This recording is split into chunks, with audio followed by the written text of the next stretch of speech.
Tonya was a great man. Including myself. It's easy to rule America than eating Igbo. Igbo is where we are strong is that all of us are rich men. You have to make a million. Give away a million. All as a father of women, Igbo Chieko, all here in our of my eye woman. 90% in the village. Can you hit your hand again? Nino here, Chieko, Nino Chieko. I don't want to hear that or end your town. I will go by.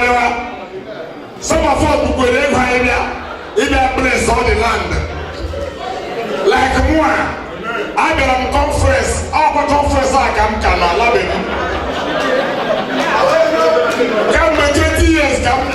I yet you don't hear why no pause. I'm not going to conference hall.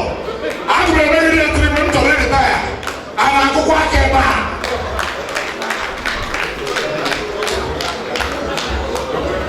Thank you. Because of time constraints, I would like to call on the Igbo Land Women Association, Women Wing, to come forward and dance. I want them to come forward and dance. One day I will engage you all a night of 1,000 laughs. I get jam blast to them and I come when the guys get out to faint, they put a good long. Oh, my fault.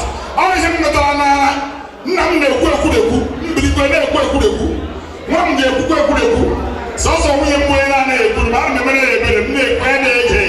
every sugar bent. You know, Igbo University, I didn't born. I was in Gold to officiate the marriage ceremony. I asked a medical practitioner to do a prayer. Also, I don't talk in public. Yari he go na pray public. Say to na mi kemu awuno Asha, Parrot, Icheku. Because women wing of Igbo Union Land to come forward, please. Come forward, highway time.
Northern Westphalia, Mr.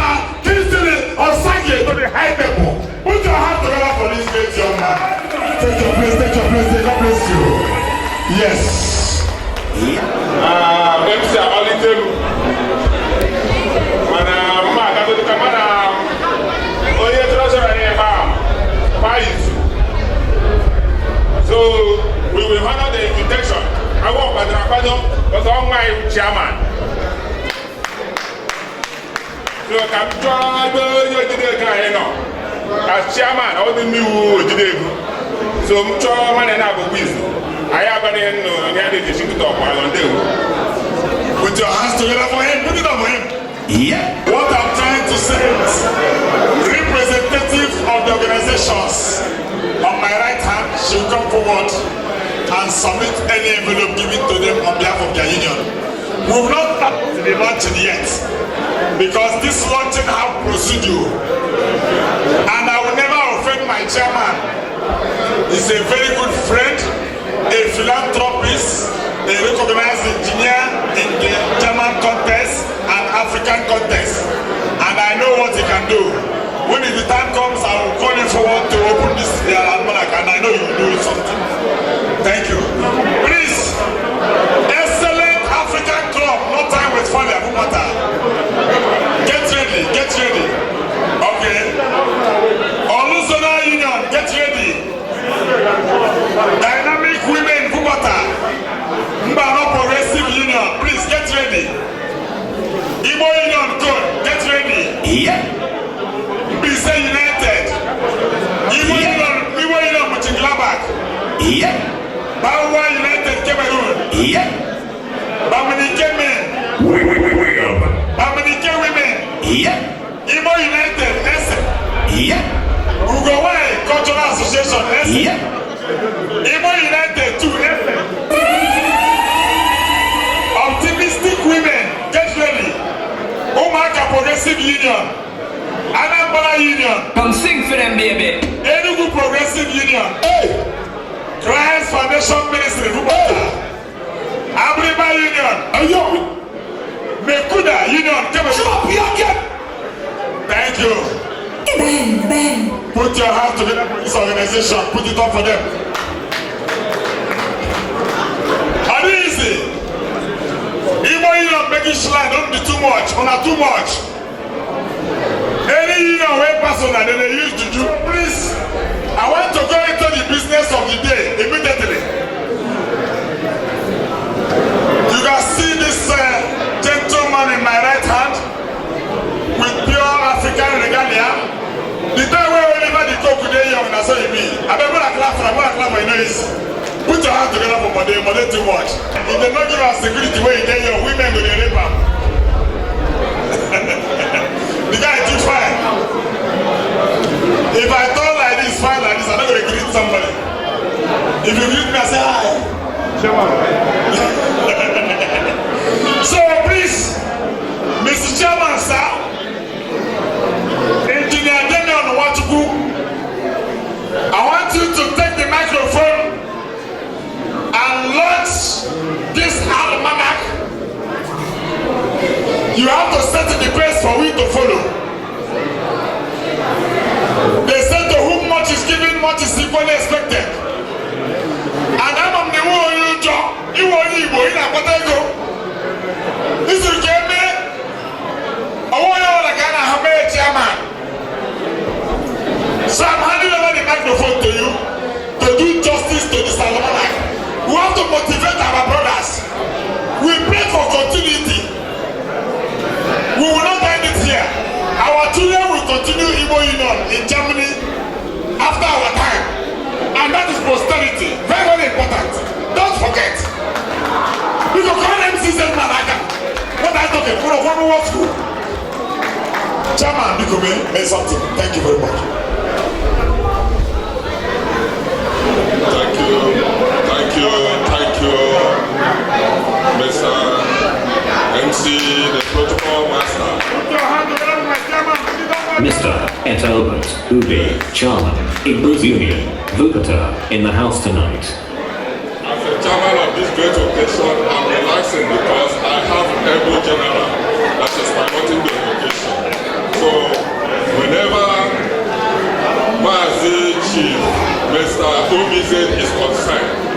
anybody that is chairman is relaxed because he's equal to the task. Thank you. Mr. Albert Ubi, Chairman, Igbo Union. I will not waste your time much because we have a lot to do.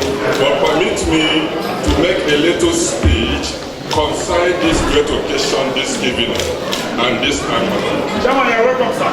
Yes. Nzukọ ndị Igbo Wuppertal, they reached. I jealous them.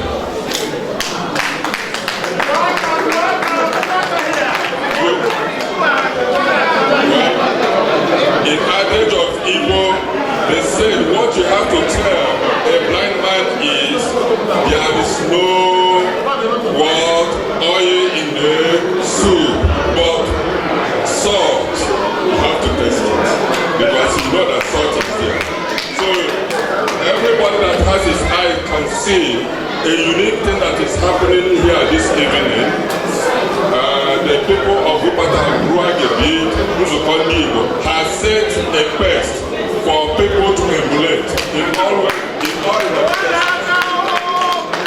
you see their women very beautiful, elegant. You see the dressing. In fact, clap for Igbo people. When you see our dress this evening, you can know that, we know that, yeah, the Igbo people, they are unique. So, let me go to the business. This union has a mission of launching this almanac. So, whoever that is involved or who came here to this evening to launch this almanac must have a purpose. The purpose is this almanac launching here, these able men have set a project in Igbo land. Come sing for them, baby. Look, we cannot hide our identity. We are Biafrans. And then the Igbo people was besieged during the civil war of Nigeria. Since then, the Igbo people is marginalized. Nothing is happening. We are here enjoying. We have hospital, physician. We have every security we can ask here, but back home they don't have. So this is why this Igbo Union have set a pace that every money launched in this almanac is for a project to rehabilitate Igbo land for less privileged people. That is why we are here this evening. Being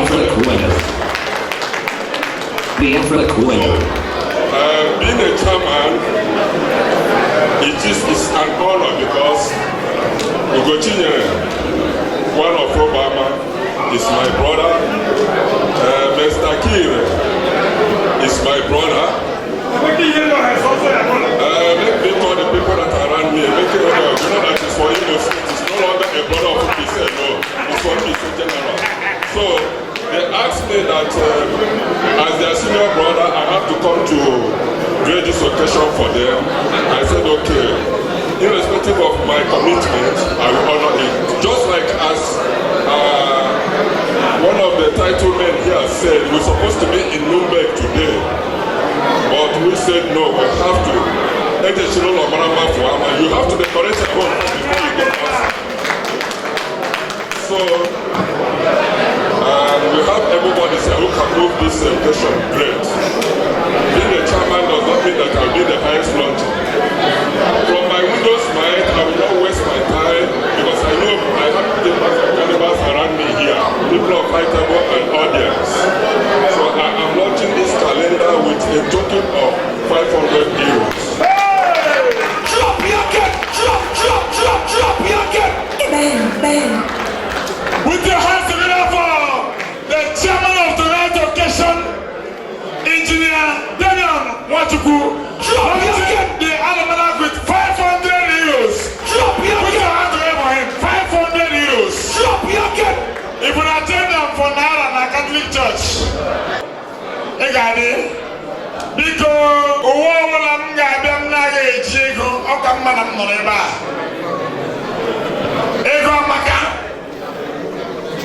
See the almanac, very beautiful. If you know you love this organization, support their cause. And this money is going to charity home in Nigeria. They are not using it for themselves. They are very, very rich. God don't bless them. There are people that cannot take 3 square meters, and me and you know it's true. So we are using the money to support motherless babies home. A lot of orphanages, you know, here and there. If we don't give them support and they will die, what is the meaning of having money when that money cannot create life in another person? The money is useless as far as I'm concerned. So spend the money, create an impact on humanity, so posterity will judge you as a very good man. In the next 50 years, some of us might not be again, and history will remember us that in so years we help the orphanage to live. That is the essence of making money. Making money is not putting it in the bank. It doesn't have meaning. Use it. Support charity cause and God will richly bless you. So please, I'm calling on all members of the high table, the lieutenant of the executive chairman to support in launching this almanac. Pastors are here, philanthropists, business icon, operating GmbH, all of them. Do something now. Just do it now. Put your hands together for them. Put your hands together for them first.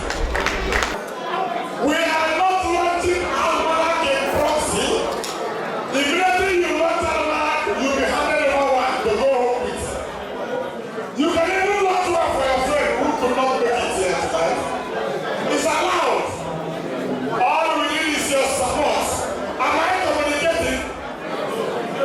You know I talk too much, but I don't blame me. Just do it now. Don't blame us out. Chief, our forces, choose. I just know what to do. Away, hang your minute. Our for Igbo State. Actually, launch this almanac, and I'm not going to be my chairman. Chairman, fire on. Cha Igbo kelenu okelenu muono basasiano. Like I said before, I am privileged to be here today, and I'm happy. I want to thank the honorable chairman of this union in the name of the Etel. Honestly, he called me and told me of today's occasion. I said, okay, I will cancel whatever I have, or even occasion I have to attend to one, because I could say, Anna Mama Nulo,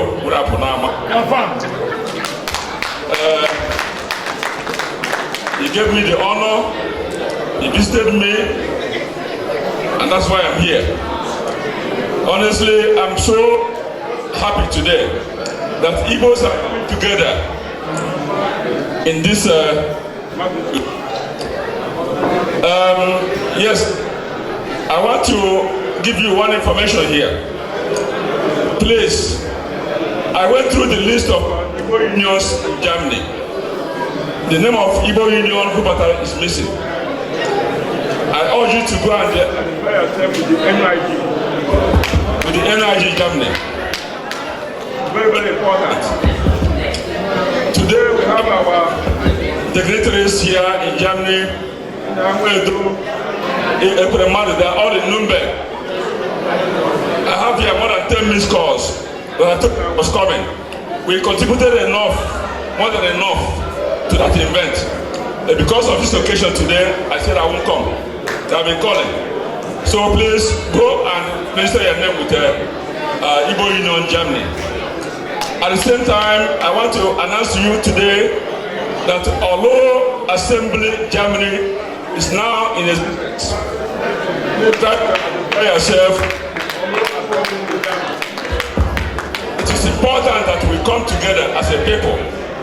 Even if we are fighting, be there. Even if a tail is doing something wrong, be there to correct him. Be there to correct him. No man is perfect. There's this our anthem before, which says that don't worry about talk made thee for in brotherhood we stand. If you know this song, you know what I mean. So today I'm here to launch this app. Yes. I want to launch the app 50 euro. Thank you so much.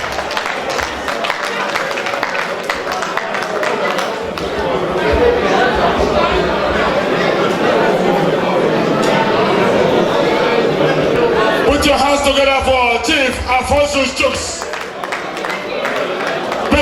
Patron, Old Olopo Progressive Union, North Westphalia. God bless you, sir. What you said is well digested. I'm going to act. I would like to call on the Igbo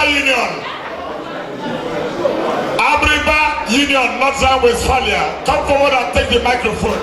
So, we are looking at how people want to make company. So, I agree already. So I was sent here. So we got your door. I took my back and meet. So if I want to take a man, I would take an ice here. I would never. So here I am. So I'm here by presenting what I'm giving from the Igbo Progressive Union. I hear you open. Put your hands together for Igbo Progressive Union, North Westphalia. Yes, God bless you. Ayi, Abriba! Ayi, Abriba! Oya Abriba na asoke beke. Asuwa him love me obo. Very simple. If him love, I withdraw my economy. Nimo State na asoke grammar, mande nuku mande anambra. Oya Abriba two sentence. Equally good. Pastor Chidi, don't pray dangerous prayer. MC, don't condemn you. You may watch tonight on my behalf. Because when we come change now, Jesus. Yes. Because any other person to take on hey, Pastor Chidi. But this is the only pastor now, I don't like lazy pastors. If you are from a pastor, everyone has it, him has it. If I ever receive a container, pastor, container from a line. Oh, I'm a good pastor. Oh, we know I'm not doing ego. It would do last. If I go to anywhere, how you saw me make anyway. Pastor, you must go to heaven in Jesus' name. Igbo, President, Ndi Igbo ọnụkwa n'ebe a. Please, I'm delighted to be here today because what the Igbos are doing in Wuppertal is very, very good and marvelous.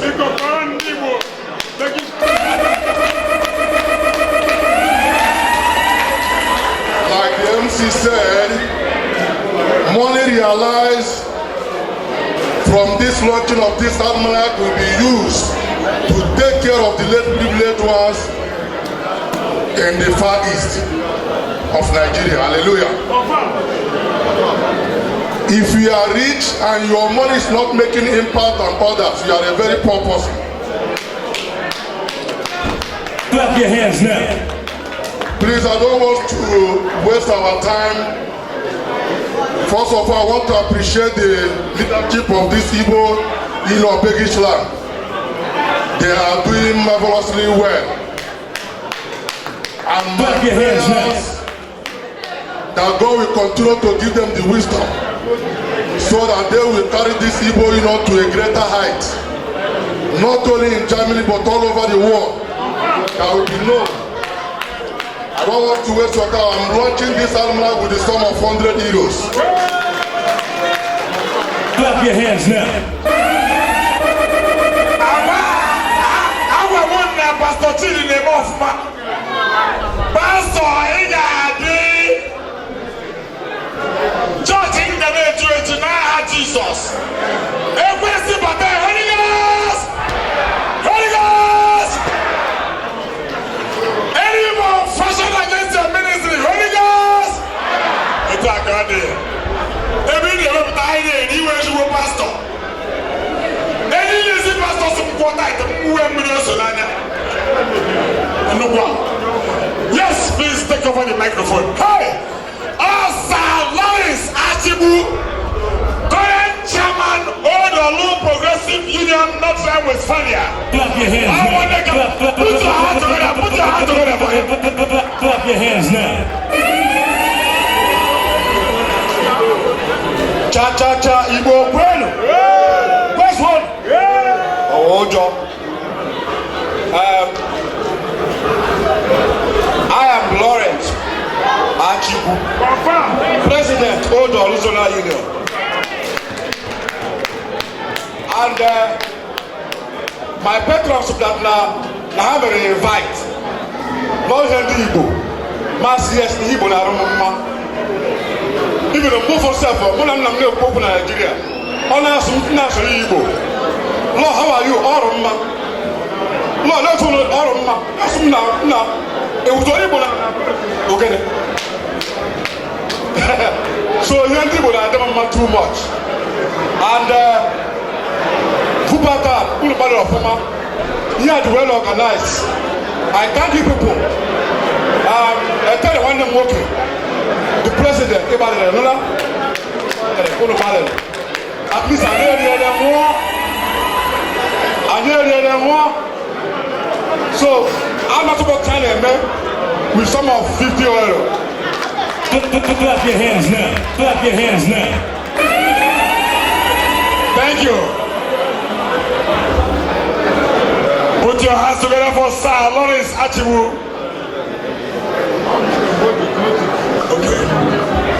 Okay.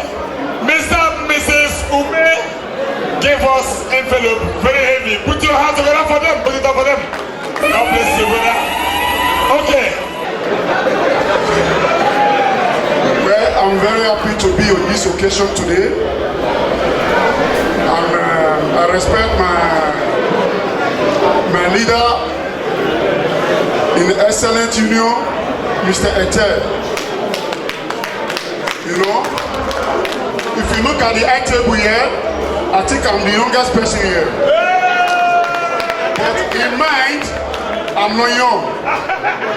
So to support this occasion, I support this occasion with 150 euro.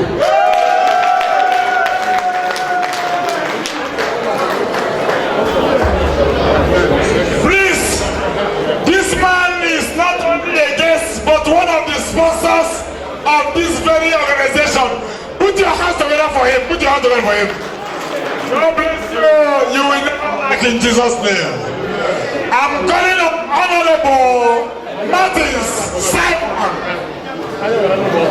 Honorable Martins Simon contested for the office of the local government chairman in Sunjaba in Imo State. He is an honorable till the day I even tell him to go for the office of the governor. And when he can mistake, may I win me. Nation Commissioner for Finance, Imo State to die. Put your heart together for him. God bless you. Igbo Kwenu. Igbo Kwenu. Igbo Kwenu. My name is Simeon Ehunanya Chukwu Martins. So to support Igbo culture and heritage in Wuppertal, I am giving them the sum of 100 euro.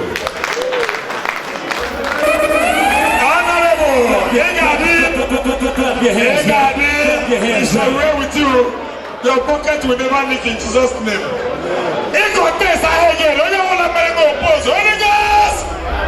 In the win. It's in the What do you mean, no shaking? Any other person? Hey, Pastor! Pastor, Chineke na! Ego die to that I can be telling what you would say. Hey, what I did a good eye. We go put your hand to help my pastor. God bless you. God bless you. God bless you.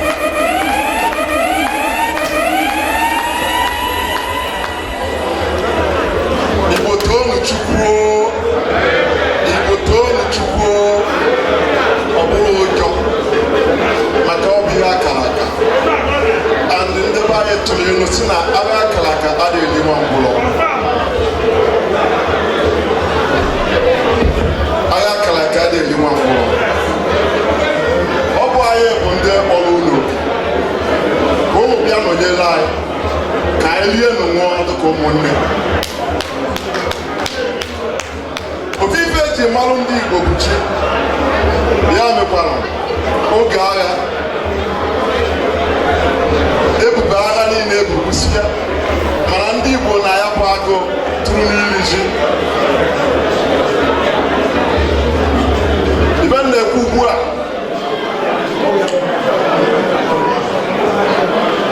dịka onye kpọrọ oku dịka ọ bụ anyị kpọrọ oku, ana m asị ana m alọnch dis alụmarak mana ogide ka na-eme na abụ na mma akpa afọ ego onye ndị alọnch ya. Ibe ya eme bụ okwu onye n'ime ụlọ bịa ka mgbanye ezi anyị a na-akpa afa mana ọ bụrụ ụjọ mana ya bụ ọdarawa anyị na-anụkwa na mbido. So okwu onye n'ime ụlọ bịa ka mgbanye ezi ọ bụrụ ma alụmarak na-alọnch ya Jizọs name. Put your hands together for the man of God. Put your hands together for him. You will flourish in Jesus' name. Your congregation will increase. Permit me to call Chief Frank Anna Yara. Akudilewu 1, number no. Chief Frank Anna Yara. Akudilewu 1, number no. Invite the man. I can even know who easy. Oh no, will Chiego correct or easy. Now poor man the heavy rich man say he do juju. Go and walk, you go make the same money where he make. The rich man no do juju, now hustling. I read the biography of Bill Gates and it said in that write-up that he wake up every 5 a.m. If the richest man in the world can wake up 5 a.m., you may not get like me. You dey wake up 1 o'clock. Why you go get money? You don't go work now. Because Chief Frank Anayara Akadinogu 1, number no.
Chief. Chief. And I'm whatever I get. I know one big man even sit down the power. Now where how can I get to see a corner? Chief. Now I am the one who know another my own meaning. Today I'm happy to come here.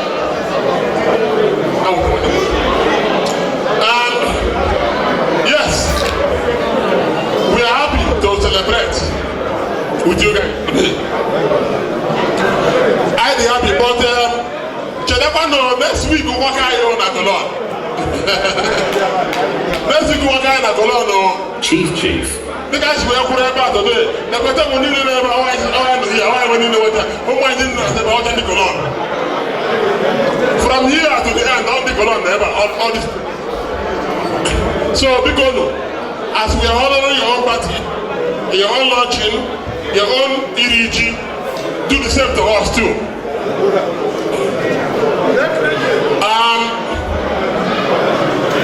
Nishim,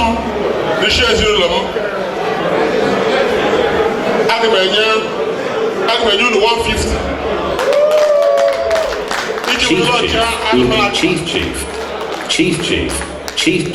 Chief.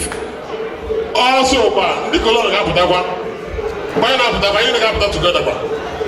I think I put the more idea. The color of the more and machine you can. Chief. Yes.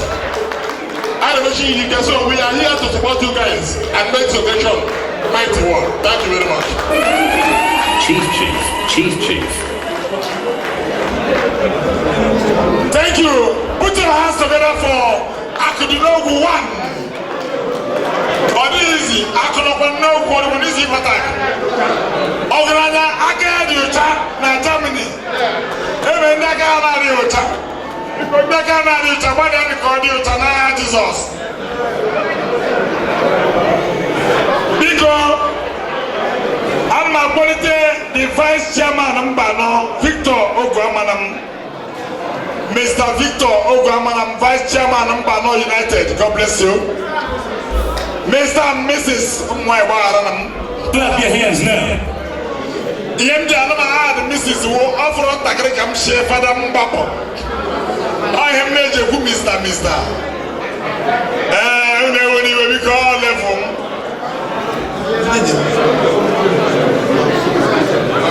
Because one night walking, don't so no bossy. Oh, an introvert by nature. They don't talk in public. Also, I wear 100 now for doing the.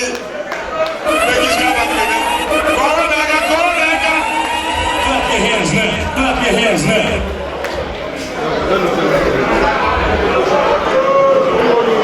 Vice Chairman Mbano Victor Gamanam honor in the house.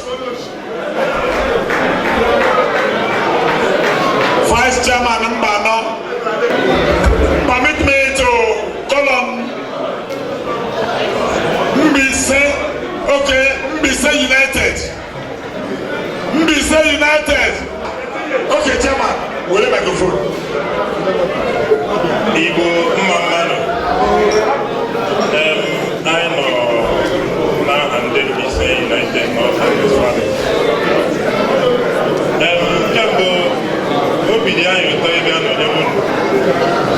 One important observation I would make is I'm really impressed what I'm here today. Clap your hands now. Yeah, I think I can comfortably say that this union is very organized. They know what they are doing. I'm really impressed. I want to commend you and ask you to keep it up. Thank you. Yeah. So now then we say union,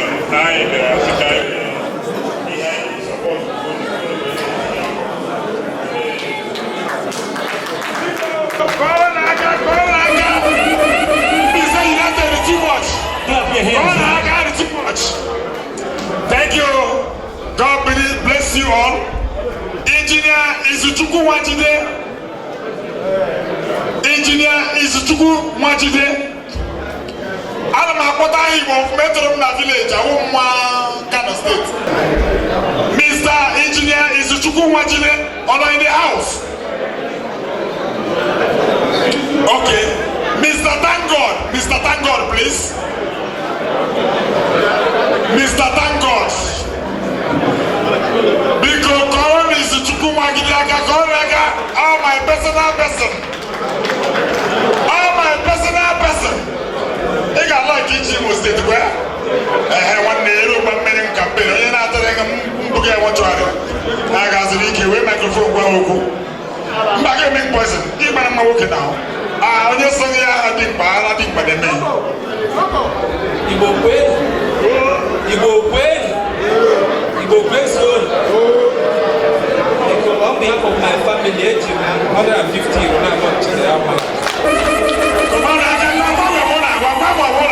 Clap your hands now. Put your hands together for Izuchukwu Wajide. How in your business? Do you know when you are not ego? Onye na-eji ego ekpere kwesị ike biko ego amaka.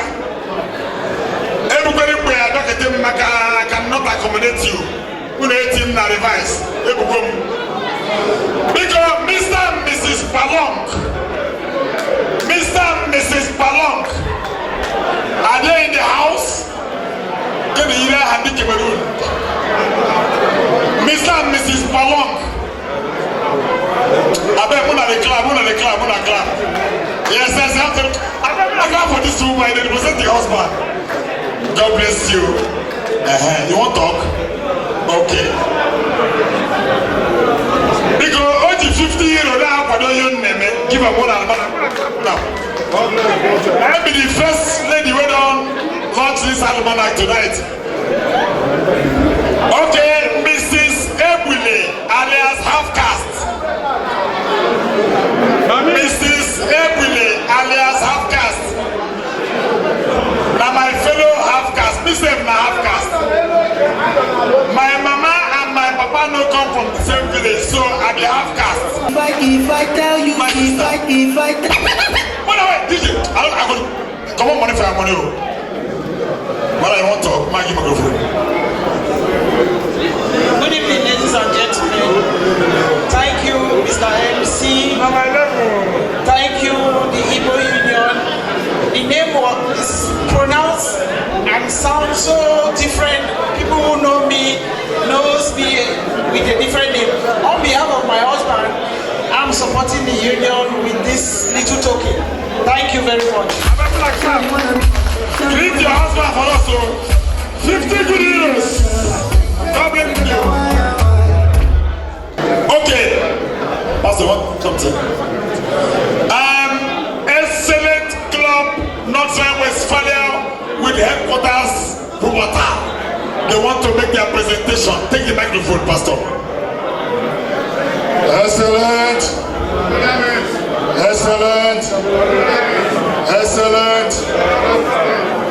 On behalf of Excellent Union of Wuppertal, I am presenting this envelope to Igbo Union British land. Put your hands together for Excellent Club, Northern Westphalia, which the chairman of Sukotni Wobegish land is also their chairman. Mr. Etebat, God will bless you. God will give you longevity of life. Give you the wisdom of Solomon to lead this organization in Jesus' name. Put your hands together for my chairman if you love him.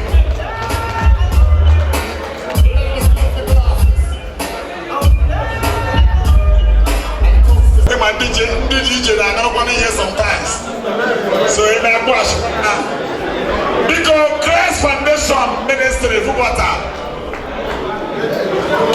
Okay. Igbo kweli, bieni, mwoni. N'aha ndị awọmamma dem na-achị ajiri m ozi tinye ndị Igbo Union Begisland. Ha gbara anyị mmanya, so ha were envelope a si m nye ndị Wuppertal ka anyị dị lọchara ha alimana ndewo. Biko, put your hands together for them. Olugade, our mama, I am back and I to the Igbo State. They shall be well with you all in Jesus' name. DJ, where are you? Think I'm busy. You missed one message. Because Christ Foundation Ministry, Wuppertal.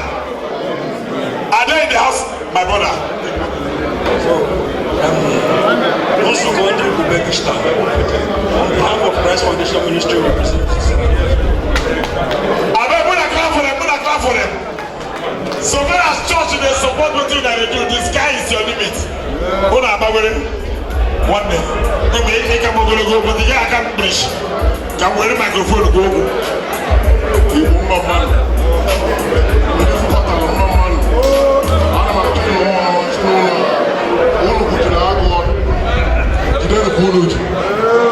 I'm a man cause I am looking at the Royal Calico. If any money spend the ever to let the Aqua Chulo much. I have a new Ever on I gonna that's the point because I watch. And the blind member, how can you rule? More up on your Greek, up more, good.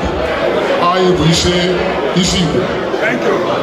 As I can't get there, look at who will support wife on the Melody Bishop Corona, I can put your hands together for him. God bless you, brother. Give him that luck. Thank you. Mr. and Mrs. Akudolo. Mr. and Mrs. Akudolo. Biko, come forward and take the microphone. Igbo Union Begisra don't do too much. The whole world don't know. Put your hands together for Mr. Akudolo. Igbo Queen. Igbo Queen. Igbo Queen. Obi Mutsagole.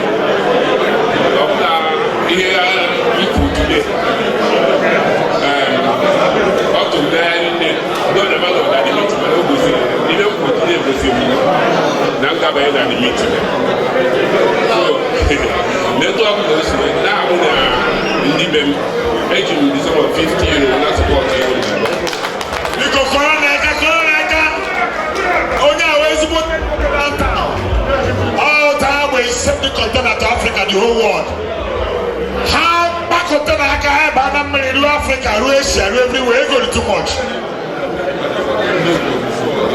Because although Progressive Union, Northern Westphalia, come forward and take the microphone. Come forward and take the microphone.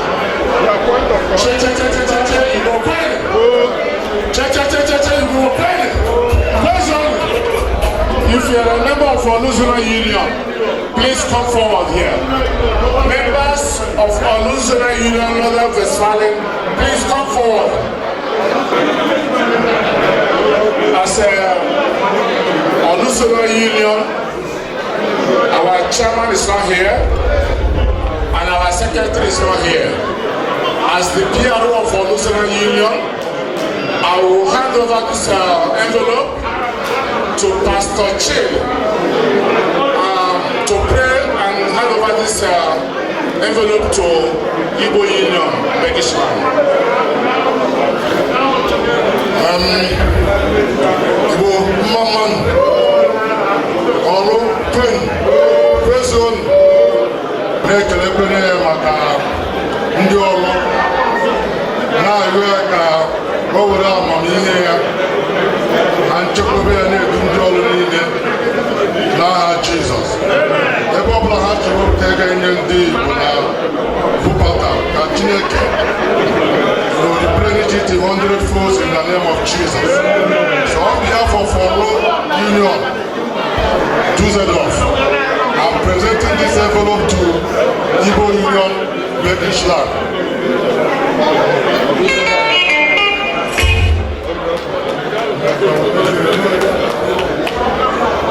Put your hands together for Alusona Progressive Union, Northern Westphalia.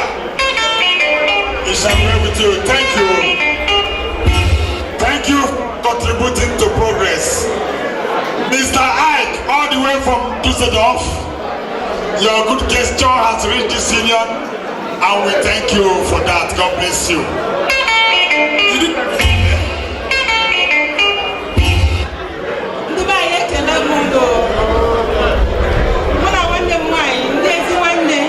Igbo Women Organization, no na right a bit. Everybody now carry our meeting on a noise. So we watching Keta. Stay now and one night when you cheat. Idea, na people over Britain. Nanti also need maka this invitation only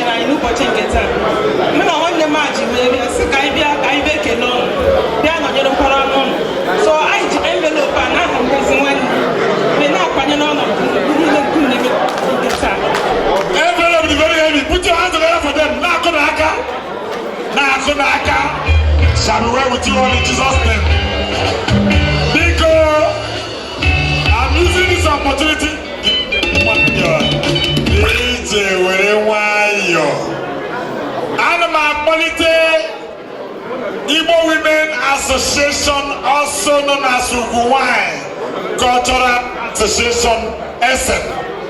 Let them come forward and take the food. Igbo wine. Igbo wine.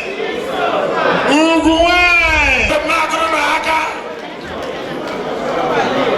The only one of them wine got Holy Ghost. I need a home wine, Naga. No matter how I buy also sometimes. But the way human, how buy us, I wouldn't his share. Because the wine, but I'm not. I'll do wine. I'll do wine. I'll be there. On a what kind of wine? Yes, sir.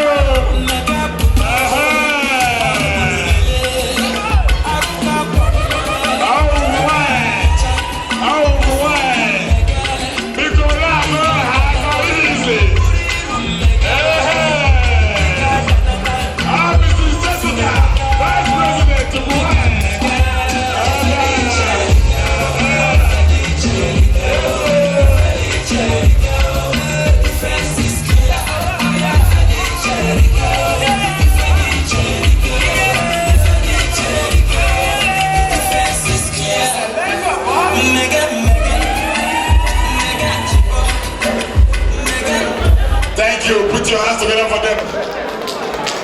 Vice President, take the microphone. God bless you.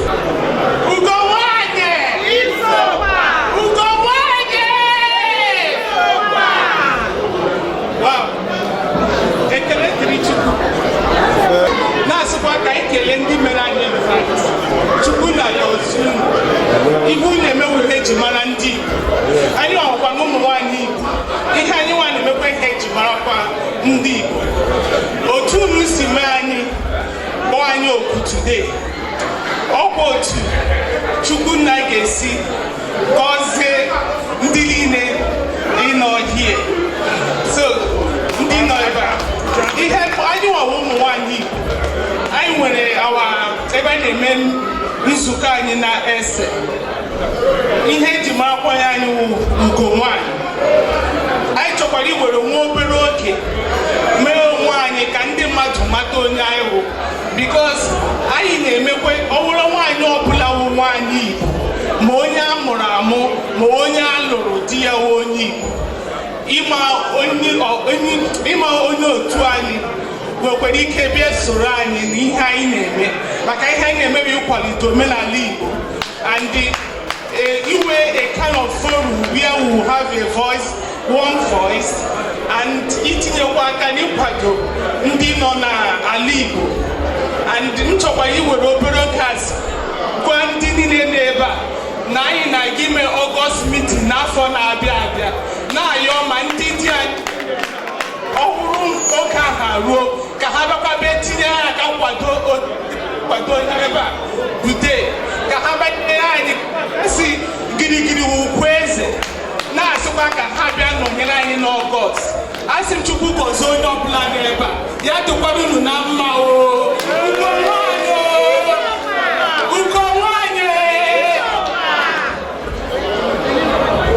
Put your hands together for Igbo Union Association, aka Igbo Wine, headquarters Essen. Put your hands together for them. God bless you. Only too much. Permit me to welcome Colette, Sofani, and Tila. Are they in the house?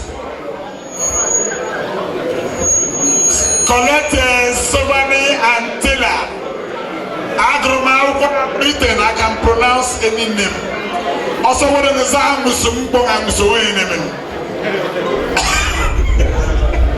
yes. Oh, put your hand together. I'm now half cast. Because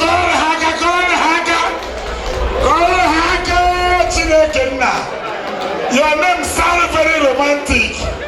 You know, I've been at the club on the rest.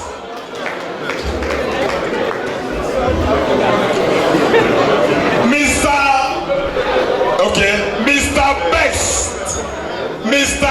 Best, all the way from Benin Kingdom. Benin Kingdom is the highest money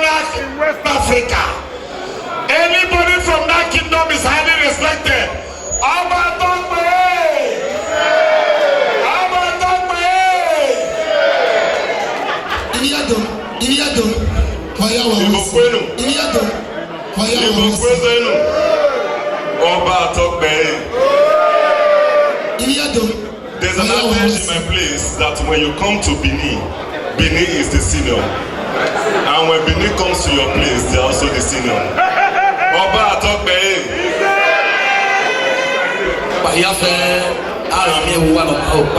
I'm really pleased to be in your midst. And God bless you all. I can see the good things people are doing. And I will tell you, if really we have people like this who care about the poor, who care about the needy, the world will be a better place. And because of that, the good Lord will continue to bless you.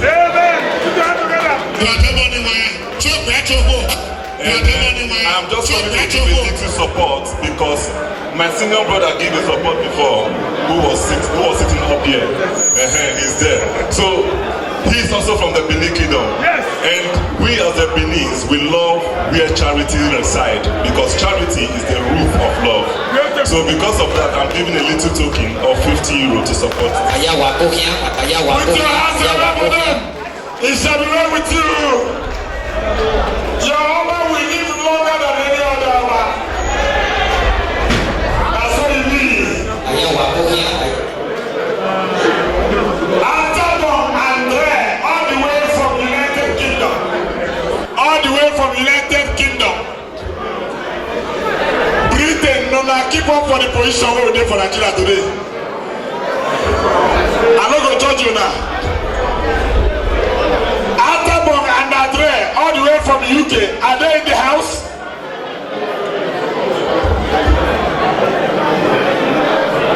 Okay.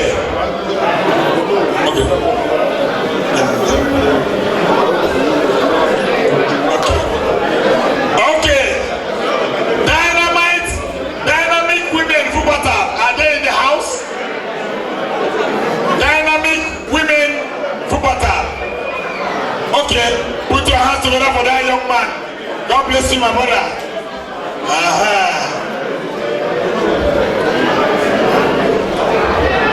Igbo Union Mochinglaba.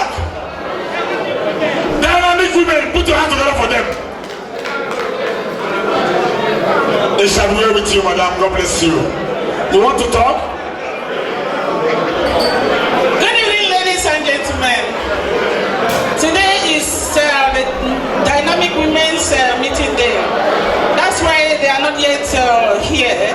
But they sent me to represent them here. You are all welcome. Thank you. God bless you. God bless you.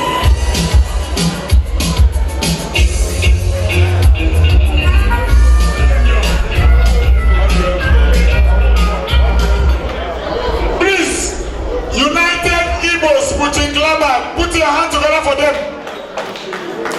Ndi akaraka, ha akaraka ka ono, all the same ashike. Ha chieko. Cha Igbo kelele, Igbo kelele, yen, tatane, swanu nweren.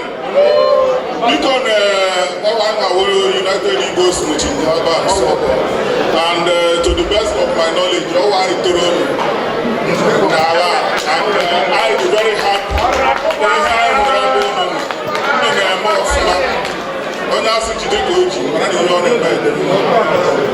Like somebody could hear today, we are here today. People in Germany,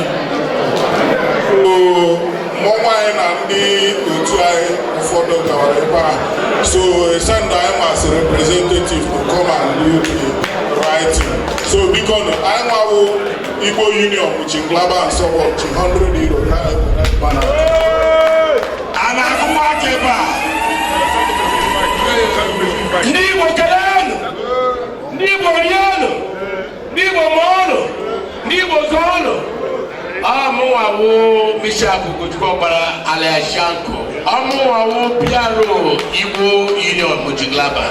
So I'm this opportunity when they may at the 1st of August, Kandi Igbo Mochinglaba they may their own occasion. So everybody know here I never going to invite. And the invitation I room and the other room. from every big gathering to Muchiklaba. God bless us and God bless Igbo people in Germany in Jesus' name. Igbo kwenu. Umi Igbo kwezu Igbo kwenu. Igbo kwezu. Maybe most of you know my number now 31st of August. Shimbla.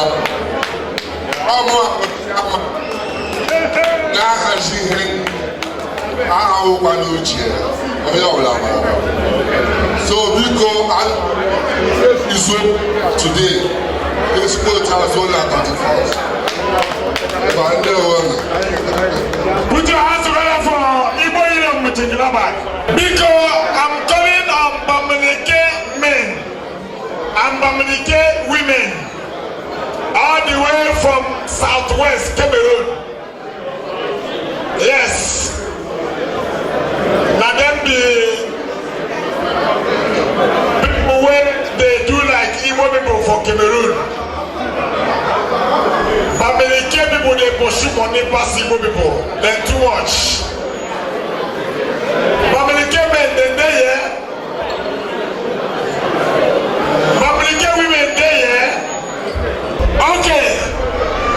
Distinguished ladies and gentlemen, if what we are doing here tonight, you are happy with it, come forward and take the microphone and support this cause. You must not be in an organization to make an organization like this go forward. So please, if what they are doing here tonight is good and you love progress, come to the master of ceremony and take the microphone. Hey, put your hands together for the special member IBOB. IBOB! IBOB! One family! One family! I'm on now, say we.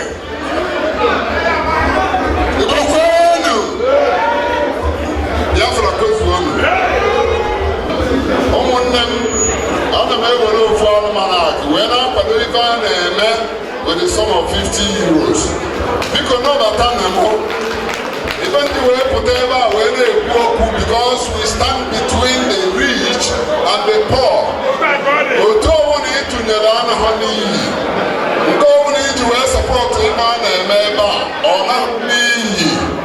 If I never if I look at Igbo culture stay progress. In fact, ndị na-agụ oke Baịbụl ana m asị ụnụ kwụsịkwuo ọnụ Baịbụl ụtụtụ iwere mkpụrụ ọjị gọọ ọfọ kpọkuo Chukwu na ndị ala imechakwa ibe niile ị na-eme a sị ndị agaziere ụnụ Biafra one family na-ewu IBOB! IBOB! One family! Onye ọbụla jikere ọgụ anyị ga-agba ndị Hausa gogo.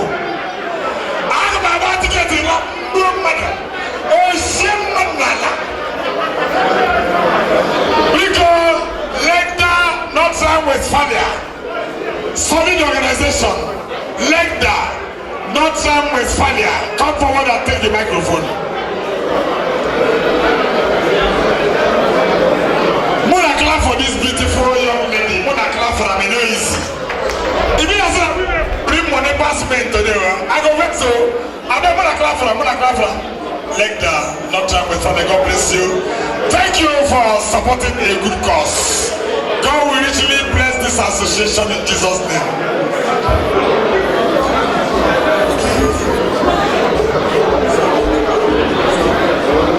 Anambra Association, are they in the house? Anambra Union. Igbo United, Essen, are they here? Congress of Igbo State Indigenous Germany, are they here? Nzuko ndị Owerri. Nzuko ndị Owerri. Onye na-eji ego na-eri ofe Owerri. For where?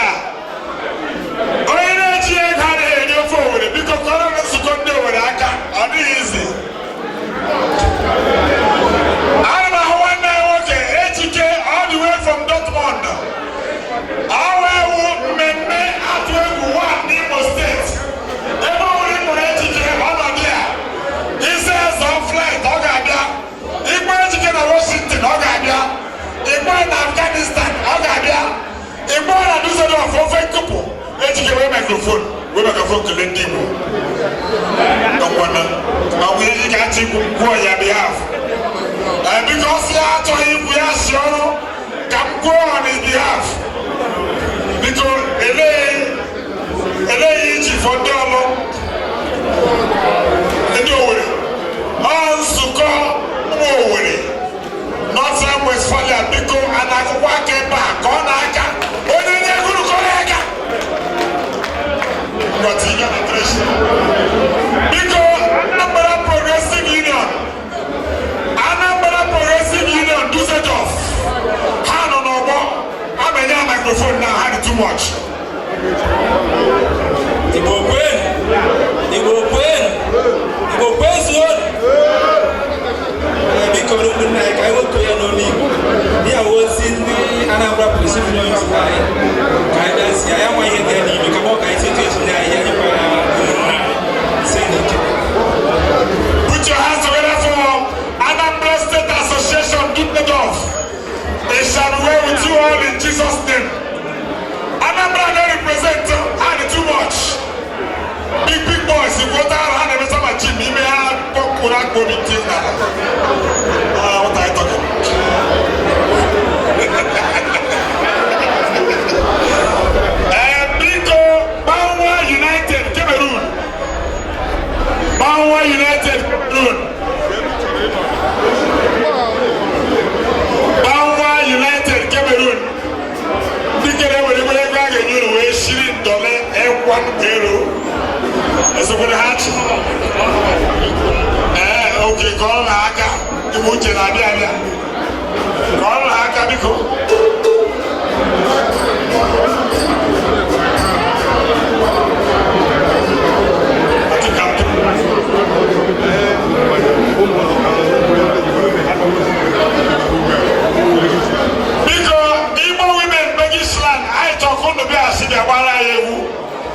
Na kunu maraba dia ya hamma Igbo Union Colon Mefra Professor Igbo Union Colon please pardon MC said man Igbo Union Colon come and take the microphone immediately Igbo Union Colon Northern Westphalia MC Loco put your hands together for MC Loco. Put it up for him. I know one day you will come to Essen and take the microphone. I've not come here to take your job. I know you are a lover of progress and you are a businessman. You are not envy that MC Senman come here to take your job. I'm not here to take your job. We are here to promote Igbo cause in Jesus' name. Thank you. Igbo Culture. Biko, put your hand together for them, they're too much. Wanna clap for them? But I bless you. I don't know when they clap, but I know this. When I clap. Big men, honorable. Okay, no chief, no way, so not my photo. Cha, Igbo kwenu.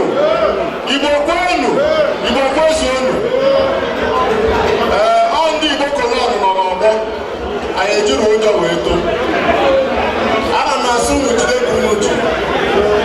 Na onye asị ya jide ka o ji mmadụ ife ọ na-eme dị mma. Ana ebele mbụ n'ụzọ anyị nụrụ ya bụ ụzọ mmiri, ya bụ ụzọ nkụ n'ụzọ nkụ na-echi echi.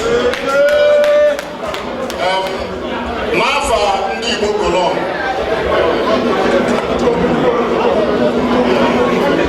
anyị ji ndị Igbo Culture si anyị ka anyị bịa nọchite anya fa mana site n'ike na amara nke Chineke ọ bụ na bụ onye ndu ndị Igbo Culture. Mgbe na-asị the president ndị Igbo Culture, mgbe na-asị na Igbo ga-adị, onye si na Igbo ama adị chefu obodo ya ana onye si na Igbo ameri na Igbo ama nwere ibe gị ọkwazi ya gbagbu ya. Onye si ọbụla fụ Igbo atụ nke o kwufere ebi ya ọnụ. Anyị bụ Igbo, anyị bịa n'obodo ahụ Germany, anyị ga na-anyịkọ mmamịrị ọnụ ọ na-agba ofufu. Ngwa onye ya akwana ya asị m onye ji ngwa ọma eko Chineke kelu ya ngwa igwe, onye ji ngwa ọjọọ eko Chukwu gbajie ngwunye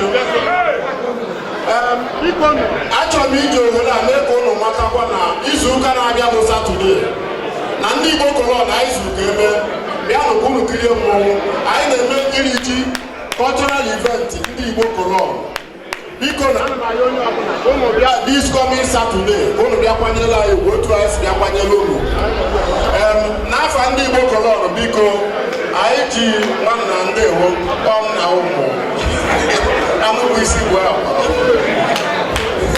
ozu ebu n'isi onye atụ aka ebe ya ele izu ibe ibiri atụtụ esi ofe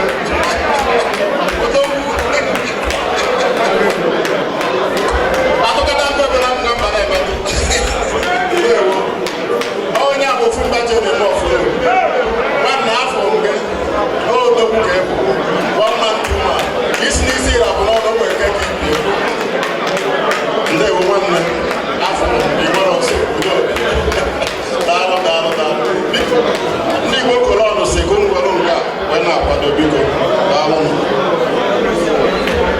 Put your hands together for them, they are too much. Next Saturday, all list to Igbo Union Colon, their New Yam Festival. Biko no, our cultural group na-apụta biko no. Ọ ka fọ obere asị na cultural group anyị sokwa wee bi ije because na anyị kwado akwado wee bịa na Wuppertal anyị na-asụkwa na onye akwadokwa akwado wee bịakwala anyị biko. Yes.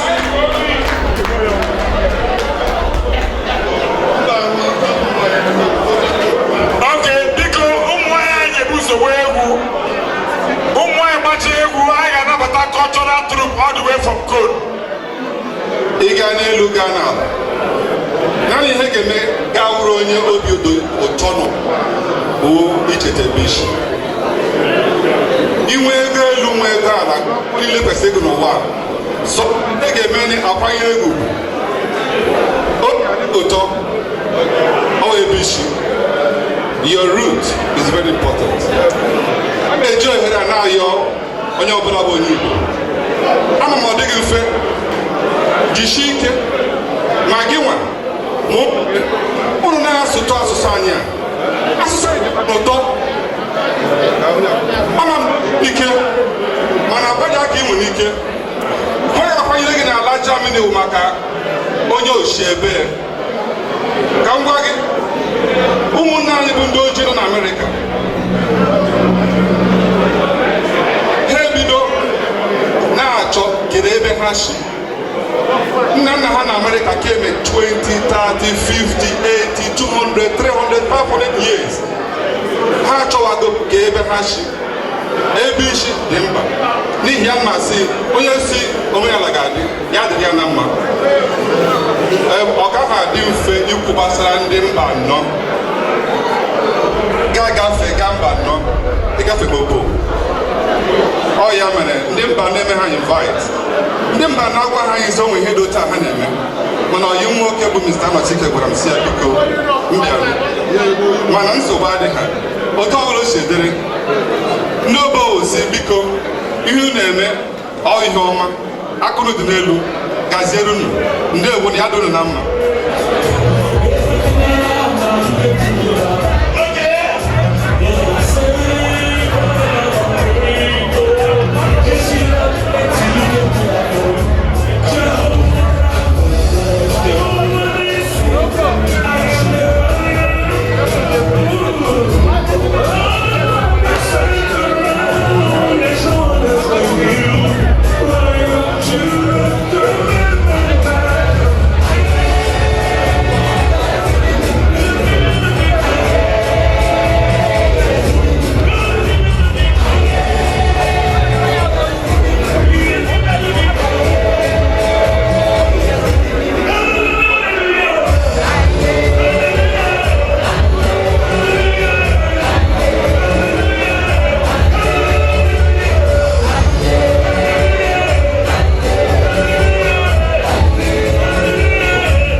second Igbo Begish Glabat women group. One are too beautiful of them and half caste. Now only one that kid here. So we are going to honor our. We are going to honor them. You know.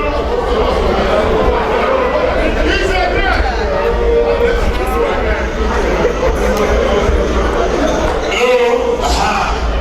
Thank you. You know, women are like children. If you honor them in the afternoon, they will honor you in the night. If you fail to honor them, they will not honor you. So, not be say you can't dey born your afternoon. 2 a.m. you can't dey touch them. The woman will slap you. You can say, who is that idiot? You say that me. You don't turn idiot. You won't do something. So if you settle them after, they will settle you. Am I communicating? Now I know I'm there for the level. You don't see my ring, I know the level now. So that's how it be. We want to unveil the content of this table. And I want our men, Ona be our wife, we be our husband. Am I communicating? Somebody should come forward, take the microphone, tell me what is here, and drop cash. We are going to do it until the real person will come and unveil this very cloth. We know what is inside. And they say to whom much is given, much is equally expected. I'm calling on the chairman of Igbo Union, Begish Land, Honorable Etebat, to take the microphone and set the place. Put your hand together for my chairman. Chairman shall be with you. Igbo Queen! Igbo Queen! Igbo Queen zone. Our women are too beautiful. All of you were born on Sunday. Now we are born on Monday. I just want to see what is inside here with a sum of 50. For chairman, who they write them down? When I get secretary, 50 euros.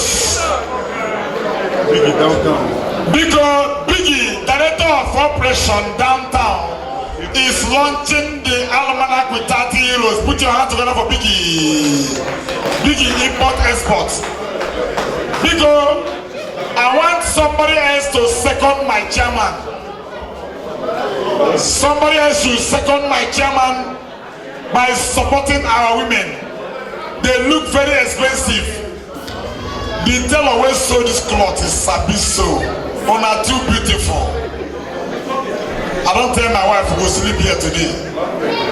You know they go because on are too fine. The whole setup, 2 day organized. Where when I go read this kind? When I go for school of organization. Because the person that sewed this cloth, Chief Ogu, the sponsor of this cloth is Chief Ogu. Put your hands together for him.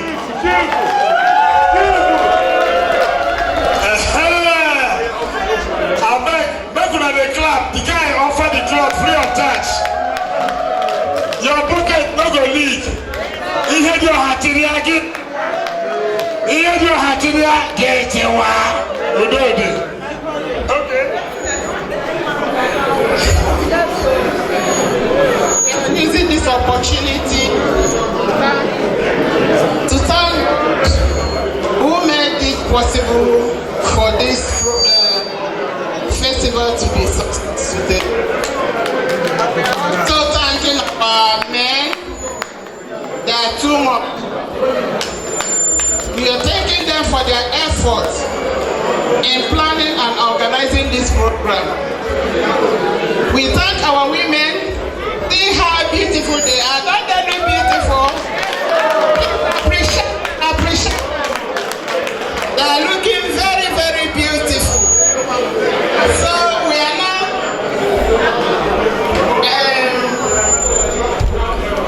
appreciating our Chief Ogu. He has done a good job for us. We bought this cloth single-handedly.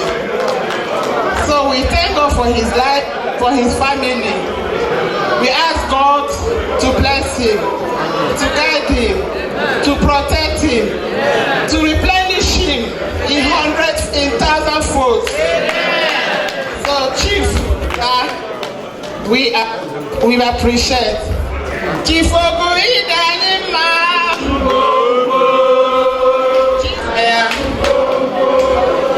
Chief Oguidanima. Chief Oguidanima. Oye Chimereze Namada. Oye Chimereze Namada Perenaya. We also thank our guests for coming to be with us today. And we pray as they are going. Thank you, everybody. Put it up for them loud, very loud. On a too much. Chifogu, your pocket will never leak. Odile Saga Douglas house. You stay more in Nigeria than Germany. That's so contract will come. This money will be replaced 100-fold in Jesus' name. Because they say a giver never lack. See how beautiful our women are. I bet I'm gonna clap for them on too much. So please, because Chief Ogu, Vice Chairman, Igbo Union, Begishland, Honorable Chieftaincy title holder in Imo State, we respect your position. Chief. You have to put something to support this plot here. Make your women happy, make them happy. Chief. I hand over the microphone. Your chairman have done it. You are going to second him. Or do you use a chief? Or him just ship him? Or him? Or will you go to him? Chief. Or is it on him? Chief Okurova. Thank you. Chief Ugo Shinienri, Vice Chairman, Igbo Union, Wuppertal, in the house tonight. Thank you, the women, everybody present. Yeah, it's my pleasure what is happening here today, and I am happy. I am happy for our women. Yeah, this plot, I made this plate sometime last year or so, when our Igbo chairman was having a ceremony. So our women performed very well that day. But the only thing that lacked was they are not in uniform. And that day I was very much ashamed because other cultural women, they came with uniform, but them, they didn't come with uniform. There I promised them that the next out, they will go on uniform. And I also want you, I want you also to appreciate my Lolo, because because without her, I don't think this is possible. Because you can promise your woman say no way, but she was not there when I made the pledge. I told her she supported, and it was even her that made this choice. So she made it, say it's good for the women. She's my secretary. Anything about computer, she finds it. So I want you people to also appreciate her. So more things will still be coming. I say continue. I like the way you Igbo women respect our men. You people respect us so well, and we are happy with you people. And more men also are ready to still donate something to you people. I am happy. I don't know what you people have here. So we are not doing it that money is too much, but it's appreciation. So I will also, I am supporting and I am unveiling 100 euros. Chief Ugo Shinienri, Put your Vice hands Chairman. over Chifogu. Your pocket will never dry in Jesus' name. Confirm. Because microphone now, they are supporting because they are very, very beautiful. I will never allow that. Igbo kwenu. Yeah. How one name? Help! Abalogu, put your hands together for my personal person. Igbo This is too much. Igbo kwenu. Igbo kwenu. Igbo kwenu. We welcome everyone. Okay, we really appreciate each and every one of you here today to support the Igbo Begishaland New Yam Festival. And I want to urge all the women here that we have one of the best women in this Igbo Union. There's no doubt about that. I'm not trying to praise them, but they are women of vision. The humility don't have any rival. Support all the men. Without these women you see cannot stand today. It's the support. Most of the time they have executive meetings, they have meetings all the time, even to put. We thank the women for releasing their men in the morning, in the afternoon, in the night. To put a show like this together is not easy. Give them a hand again. Thank you very much. They have put all these things together. It's a secret, so I'm using the sum of 50 euro to unveil what is inside here. Put your hands together for my personal person.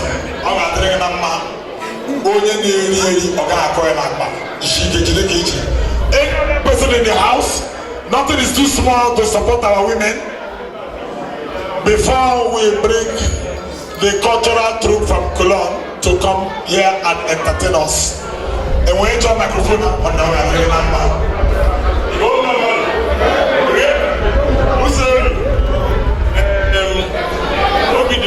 Today, because for me, here today, I'm very surprised and I'm very happy.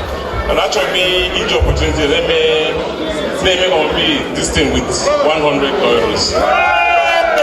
Put your hands together for him. 100 beautiful euros. Oh gosh, oh waka. Hey, one them can always hold them because Corona I got easy. Oh, one them back at the hero talk. In everybody building. Hey, oh yeah, whenever they met him, they can like a Corona. Cha Igbo Culture, Tony. Young man, maybe the mobile talk. I have a question. More one minister, Berlin, because of this occasion, so go and Igbo, no one say Marano as I don't take a so you're going to see that we never pay them. I'm not the man here, but I made you 50 euro, glad you support. So you go for that 50 euro cash. Clap your hands now.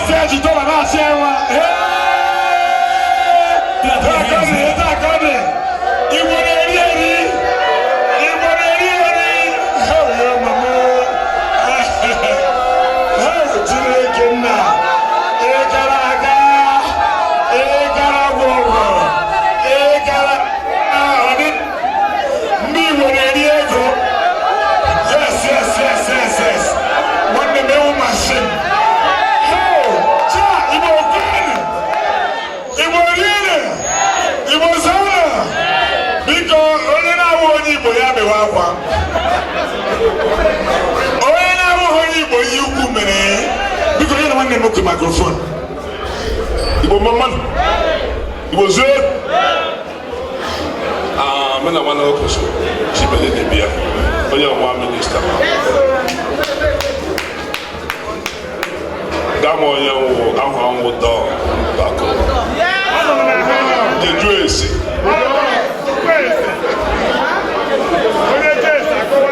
Ana be go body ahụ action.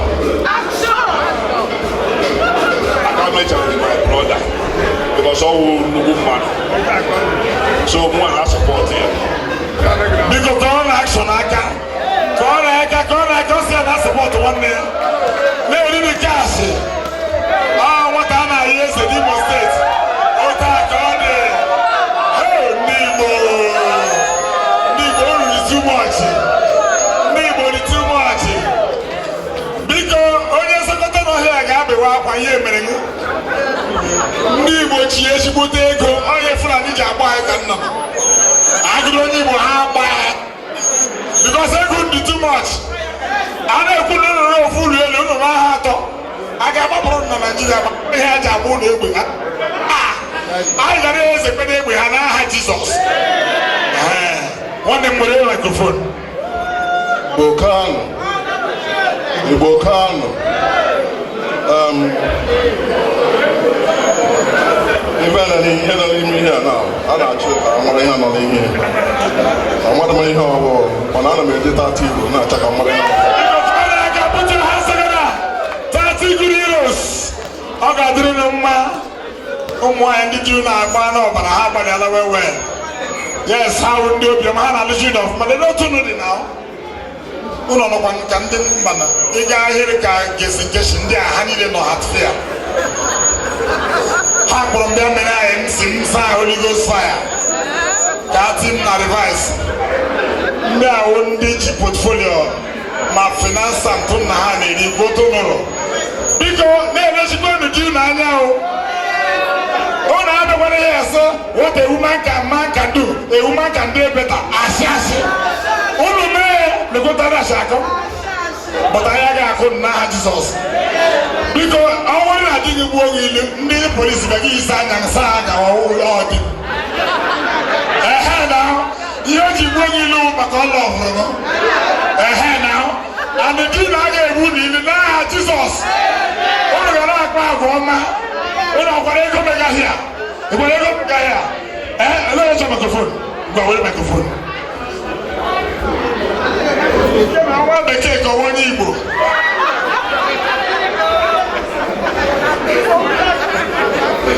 ụmụ nwanyị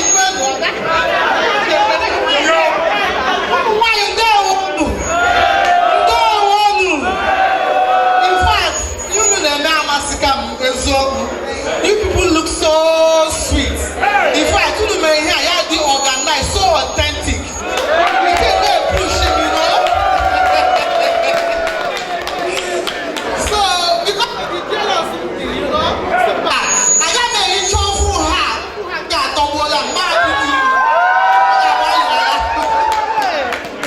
And with my brother, in my black. So also there is nothing too small because I got man of ever happy to you here. I am a G 10 euro when I support you. Clap your hands now. Clap your hands now. Come forward. Mr. and Mrs. Dolman, all the way from the Netherlands, put your hand together. Mr. and Mrs. Bauman, because Corona again. You are welcome. You know, Netherlands, the thought you had higher than Germany.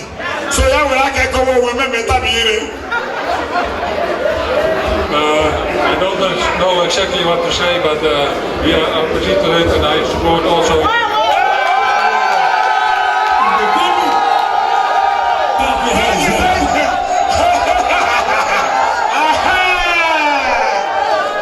That's good.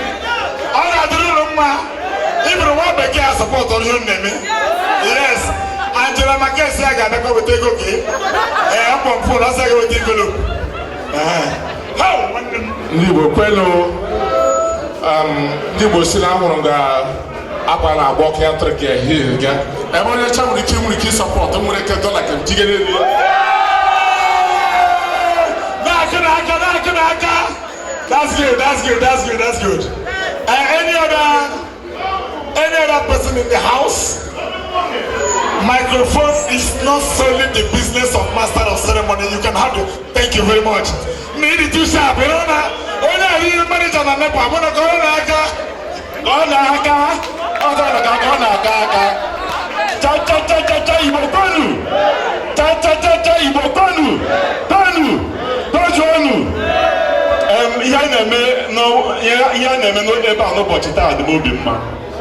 and in fact, I'm not going to explain, but I really appreciate. I appreciate our men, I appreciate our women. So on the behalf of my two twins, I am supporting this occasion, this covering turkey with 50 euro. Put it up for him, put it up for him. That's good, that's good, that's good. Hey! Okay, God bless you. Any other person? The microphone is free? Microphone is free. Okay, take the cash away. Let's know what is inside this place.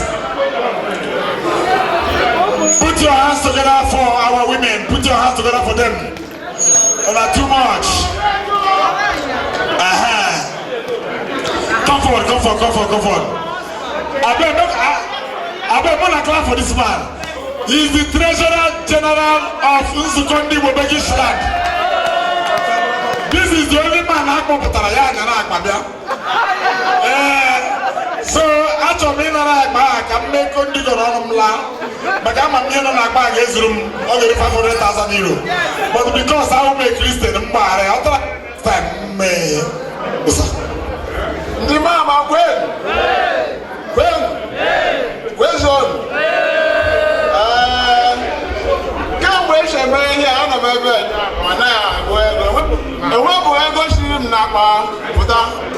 So this is the opportunity. I'm going to Mecha, because here I'm the baby. And actually maybe with the sum of 110 euro.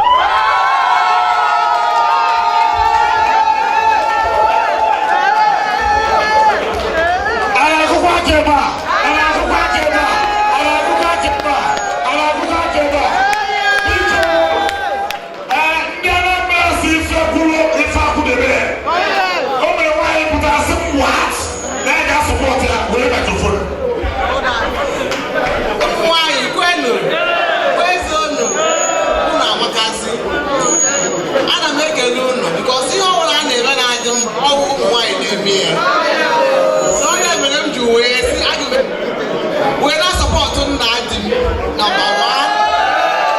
That's what the one day team number two. Team number three. We're not any other person? Hey! How are you, Veggie? I'm not going to cook with me.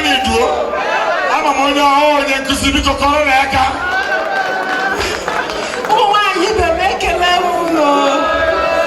It is on now when you are. The woman shall ever. I just be an ass and I'll never see you.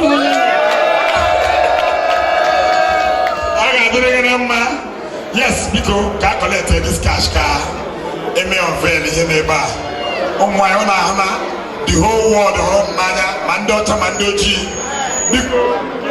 Keep it up. Yes, go.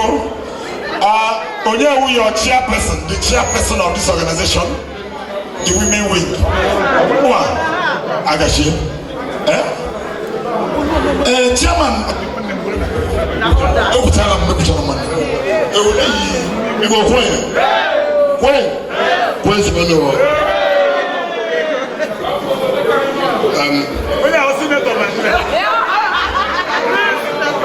these our women, they are very beautiful. There is no amount of money that is too much for these women.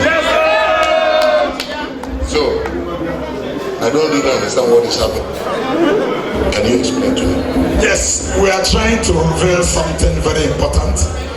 They make it secret so that their men can appreciate them. And that is the way it's supposed to be. So now my brother say he will be the person to unveil it by giving 110 euros. You are now seconding him. If you top it up, I will ask him to go like this. Then you come and stand here. Now. Okay, it's the highest offer. 150.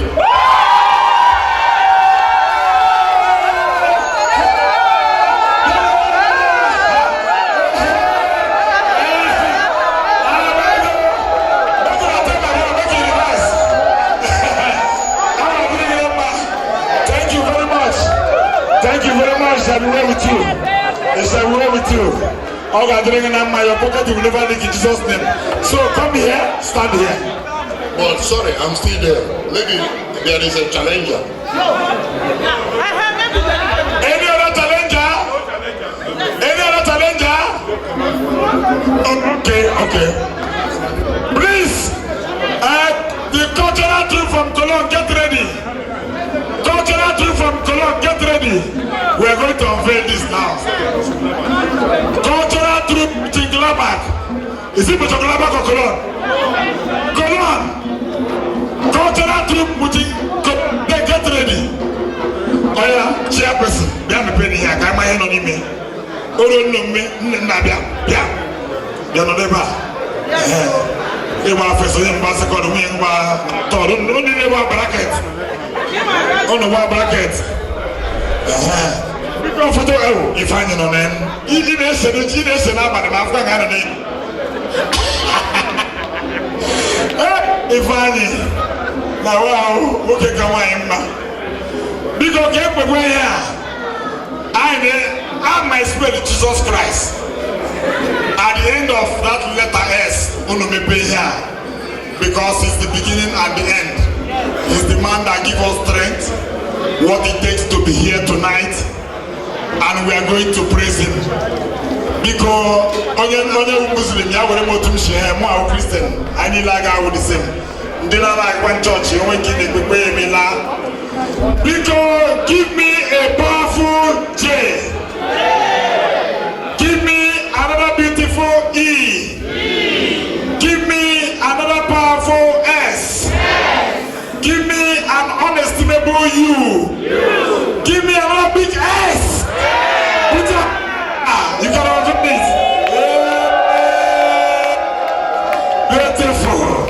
Beautiful. Take the knife on the way. Yes. That's good. Because all of why I can clap for them. They have done a very good job.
ọbịa ọtata ka ọ ga-eme ibu ụlọ dị Igbo ka ọ gaa n'Igbo Union ka mma ọ bụ ya ka mma nwanne m ibu ụlọ dị Igbo ka ọ gaa n'Igbo Union ka mma ọ bụ ya ka mma aleluya aleluya Igbo dị Igbo ka mma ebe aleluya Igbo dị Igbo ka mma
kwuru bịa here taa wo ịlọ nche anụmanụ aka ndị iri ji ndị Igbo. Anyị emego phase 1 ọfọchi phase 2. A ga-eri ji biko before anyị na-aga into this protocol now. I'm like going to appreciate our executive chairman on about the corona I can tell about God is eating the chair to this extent. Coordination is very, very difficult. In Germany, nobody have time. Everybody is busy. I get way in and make you play YouTube now watch Prokoto, boom boom, Prokoto, boom boom. So if you make time for Igbo Union, you are a star. Because Igbo Begisland, keep it up. Una ayasakwan, una ayasakwan tuma ya, no yasamura asaka. Now in the United, next year will be better than this year in Jesus' name.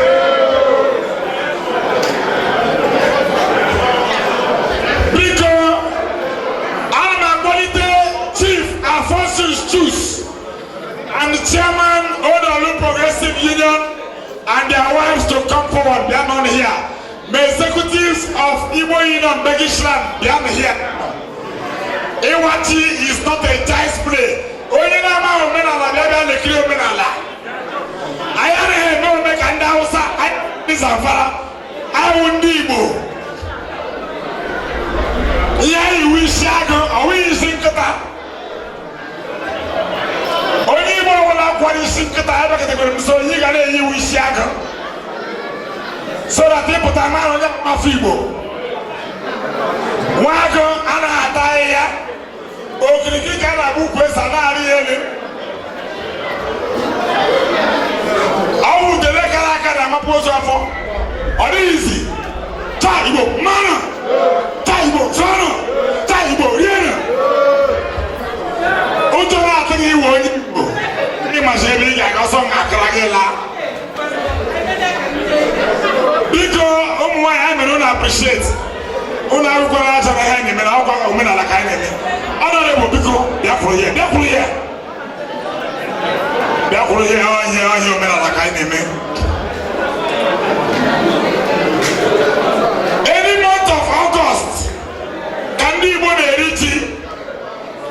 All month ndị Igbo na-agba ọfala. Ndị eze na-agbakọ ụmụnna.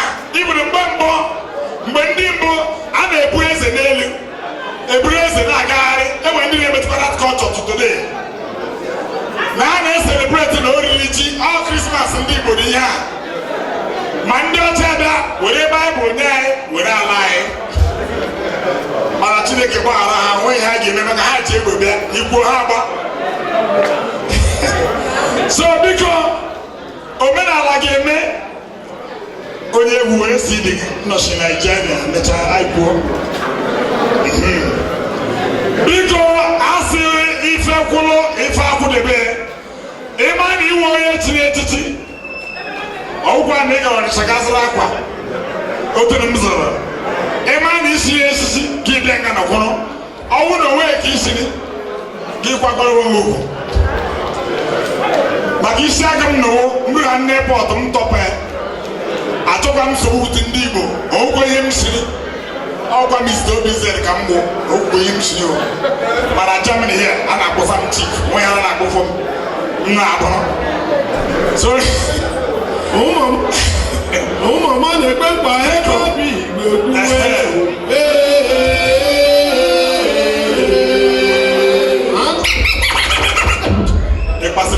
Igbo nwee mma wee nwayọ a na-echekwa ego n'ego biko nze bịa isi n'ọhịa ọ ga-adị gị na mma ị gara aga na-abata ndị iro aga agha ndị boko ga ha na-aga agha biko attention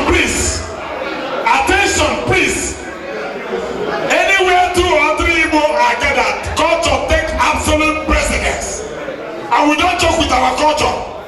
I never issue. If you don't know where you're coming from, automatically you don't know where you're going. I never issue. I wouldn't Igbo. Forget Nandi pretend that care is Igbo state, Anambra state, care just for formality. I need a no funna. Only me, I got no shaking. So because chairman, you wish I would go. Asoka and what I am in the way. And if you need to go away, I can get chairman who is in my hand.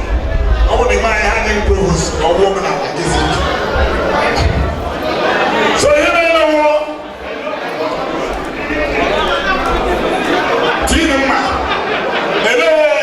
Chief, because he has to come to chairman. Chairman, look, okay, yeah.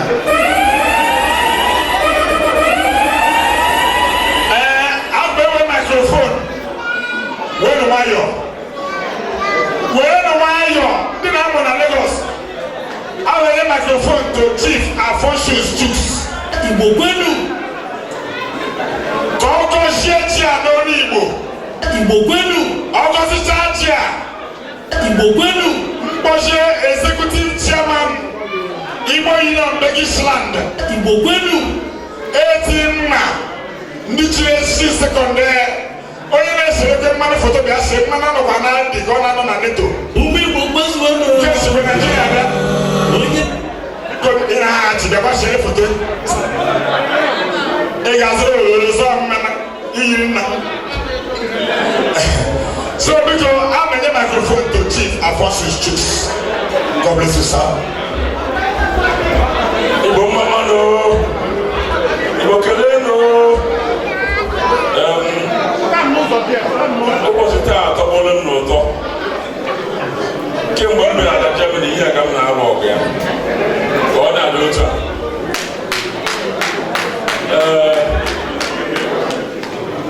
obi aṅụrị na nga nọ mgbe ọ tọgbọla m ihe ndị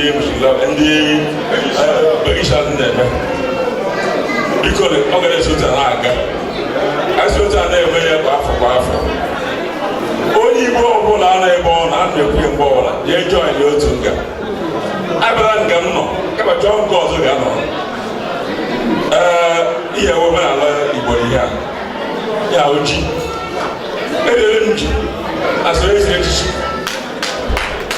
elele ndị n'ime ụlọ m onwe ndị mere ha ribere bete a ga-eribe ji achị a ga-anyere taa o na-asị ijeriburu ji afọ ọzọ agbaghịtekwe anyị ga-abịakwa ga-abịa rie ji afọ iri na-abịa abịa ga-abịakwa ga-abịa rie ji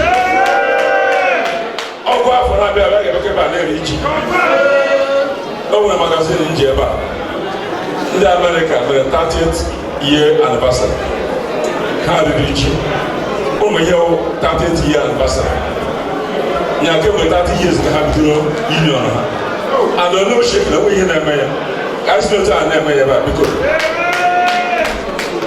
wee na-asị ka Chineke gọziere anyị ji anyị rie ihe a ga-erite ndụ rite ụba rite ọṅụ rite ịhụnanya nke kasị nke rite ịhụnanya rite ịdị n'otu Chukwu oke ebe a ihe niile ka m na-ayọ n'abalị a ise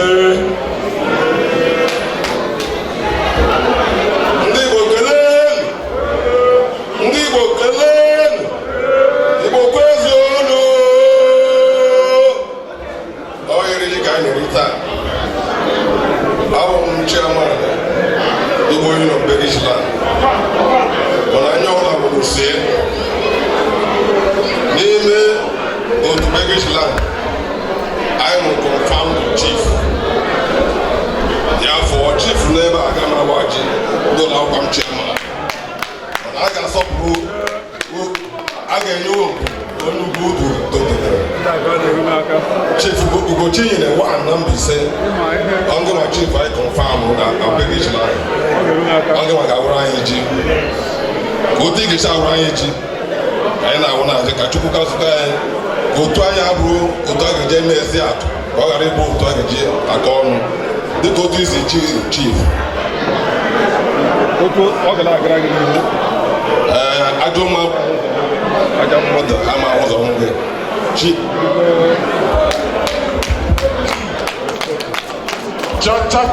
cha Igbo kweli Igbo kweli kwezuonu ọrụ onye lụrụ ọwa ha anyị bụkwa na-ebịa gbakọ ebe a taa na-agbanyeghị na anyị lọjiri anụmanụ aka anyị. But this is the main thing. All ji wu the staple food enwere. Gịnị mere m jiri sọọ staple food ji wu hụ onye Igbo oriri rijuo afọ hie ụra? N'oge mbụ mgbe ndị Igbo fụdara ọwụ ndị Igbo originated from a man called Eri. Eri amụọ ofu nwa kpọọ ya Nri. Ọkwanye na agụrụ ka that first man mere originate in a place today called Aguleri. That is where Igbo originated. So na mgbe mbụ the only nwere ndị Igbo nwere wu azụ Ugbo. Azụ Ugbo eriche ya ọ ga iju afọ. Nri abịa ya Chukwu Okike si ya biko olee ihe a ga-imeni ka ha nweta nri ọzọ a ga-iri. Chukwu Okike abụ ya hụ ọ ga-imeni ka m na-aga ikpukpere nga abụọ. Ya emekwala ihe ahụ. Ji efuola wa, ede efuola wa. So ha rie ji uwe eriri riche ya nọ nke erie ji ma eri ma nwunye ya ma ụmụ ya isi ka ewu iri iwe afọ ejughị ya wuchi. So ọwụ ji uwe ndị Igbo riri afọ ejughị. Agara m inye unu more history but time adịghị. Agara m akụrụ na otu Igbo jiri fụda na otu ochi jiri fụda but time adịghị. So lejeghị ịdụfu oge anyị ga-awa ji taa kwanye ndị Igbo ga-eri ji on the 15th of August. Eriche ji ndị ọbụla gariwezie ji. Taa kwanye ndị Igbo Bekishland rie ji. Ọkwanye ha ikpọkụ onye ọbụla taa. Ji ekwere wu a kind of thanksgiving. Where thanksgiving a na-eme for a good harvest.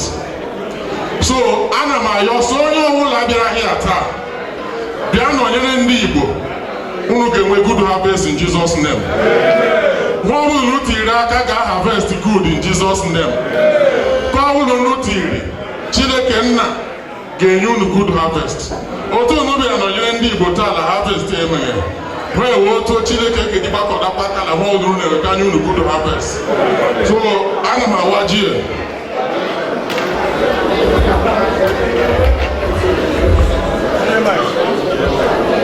ana m awa ji site n'aha Jizọs Kraịst onye nwe anyị na aha Nna na Nwa na Mmụọ Nsọ. Unu na-ekwe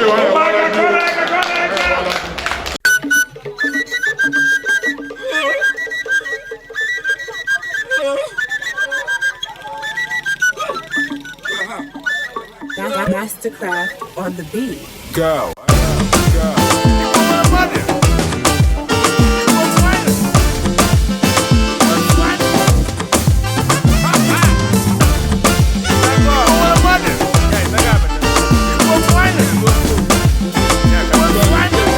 Ifutamo bono mu onye Igbo maka na abụ m onye Igbo ihe mme Igbo amaka. If you see me call me onye Igbo maka na abụ m onye Igbo ihe mme Igbo amaka. Anywhere I enter they call me onye Igbo maka na abụ m onye Igbo ihe mme Igbo amaka. All over the world they call me onye Igbo maka na abụ m onye Igbo ihe mme Igbo amaka. Ndị Igbo na-edozi obodo, ndị Igbo na-emepe obodo, ndị Igbo na-ahazi obodo, ndị Igbo na-eme ọfụma, ndị Igbo nọ n'ime afịa, ndị Igbo na diaspora, ndị Igbo na entertainment, ndị Igbo na gọọmenti. Anyị na-eme ife siri ike, anyị na-eme ife kalaka. Anywhere you enter we dey there. I waka I never see.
on the beat.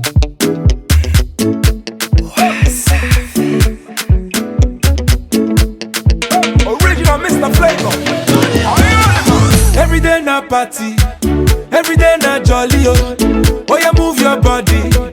No time for story oh. Where my woman? We supposed to the party oh. No time to check time. Everybody shake it, baby. Shake it. Oh yeah, mama eh.